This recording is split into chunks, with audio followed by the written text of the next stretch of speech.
Social na karinderya style buffet. Meron siyang mashed potato on top. Olive oil ang gamit nila dito. 350 pesos lang dito sa Busos, Bulacan. So tara!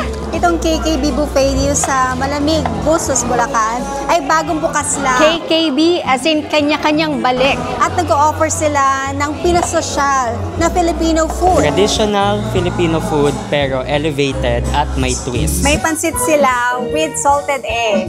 Recipe neto sa tatay ko po. Siya ay chef sa barko for 25 years. Natikman natin mula Pampagana hanggang sa kanilang panghimagas. May isang soup of the day, dalawang klaseng rice, siyam na main dishes, and last but not the least yung kanilang unlimited crispy pata. Ito yung pinaka-main nila, yung unlimited crispy pata. Hindi ito mawawala all throughout. Meron silang tusok-tusok. Pwede kang gumawa ng sarili mong kunyelo. Sa lineup ng menu nila at sa ganda ng interior, di mo pagkakamalang 350 pesos lang to. 350 per person. 4 feet and below, 50%. 3 feet, pababa naman, free na yun. Nag-a-accept din kami ng PWD, senior citizen. Matin niya 30%! Food is excellent. Air-conditioned dining sila na cash up to 100 Kahit maraming tao, hindi siksikan, may ample spaces in between seats, may malaking parking space, along bypass road, dito sa Malamig, Bustos, Bulacan. Madali lang silang makita dahil nasa mismong Petron gas station sila. Open sila araw-araw, dire-diretso yun ha, from 11 a.m. until 9 p.m.